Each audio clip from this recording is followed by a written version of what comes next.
అమ్మవారి దేవాలయానికి దక్షిణ భాగాన ఒక గుహ ఉండేదని, అందులో యోగులు తపస్సు చేసుకుంటూ ఉండేవారని ప్రతీతి. అమ్మవారి గుడికి వెళ్లే దారిలో చెరువు ప్రక్కన ఉన్న ఒక పెద్ద కొండ మీద గణపతి విగ్రహం ఒకటి ఉండేది.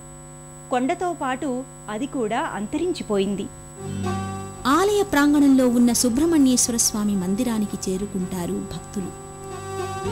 సర్పాకృతిలో ఉన్న సుబ్రహ్మణ్యేశ్వర స్వామి శిలారూపాన్ని దర్శించుకుని చేతులు జోడించి ప్రణమిల్లుతారు.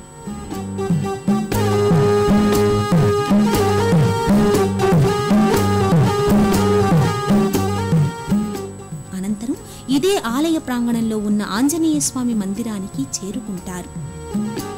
ఆంజనేయ స్వామిని దర్శించుకుని మహదానందాన్ని పొందుతారు. విశాలమైన ప్రాంగణంలో ప్రశాంతమైన వాతావరణంలో ఉన్న ఈ ఆలయం ప్రకృతి దృశ్యాలకు నిలయమై అలరారుతోంది.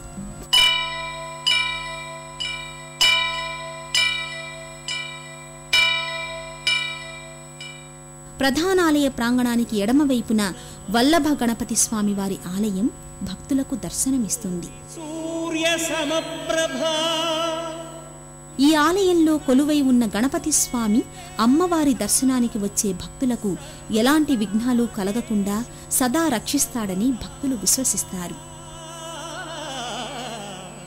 వల్లభ గణపతిని దర్శించుకున్న భక్తులు అనంతరం ఇదే ప్రాంగణంలో ఉన్న నాగేంద్ర స్వామి ఆలయానికి చేరుకుంటారు. నాగేంద్రునితో పాటు పుట్ట కూడా దర్శనమిస్తుంది.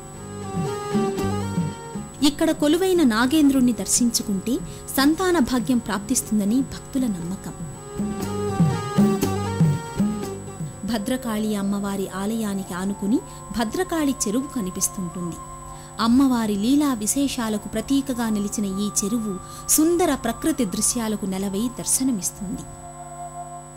భద్రకాళి అమ్మవారికి నిత్యము రాత్రి వేళలో జరిగే విశేష హారతి ప్రాధాన్యతను సంతరించుకుంది. ఆ క్షణంలో అమ్మవారు నిజంగా కొలువై హారతి తీసుకుంటున్నారా అన్న అనుభూతి భక్తులకు కలుగుతుంది. భద్రకాళి అమ్మవారికి నిత్యం కుంకుమార్చనలు నిర్వహిస్తారు. ప్రాతకాలంలో అమ్మవారి సుప్రభాత సేవతో ప్రారంభమై అమ్మవారి విశేష హారతితో ముగుస్తుంది.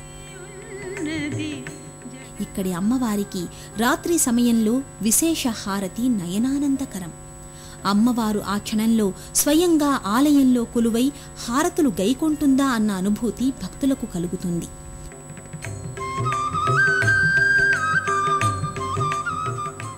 పుష్పమాలాలంకృత అయిన భద్రకాళి అమ్మవారి దివ్యమంగళ రూపాన్ని దర్శించడానికి 1000 కనులు చాలవంటే అతిశయోక్తి కాదు మరి. అమ్మ భద్రకాళి రక్షించు తల్లి అనగానే వచ్చి భక్తుల కోర్కెలను తీర్చే కరుణామయి భద్రకాళి.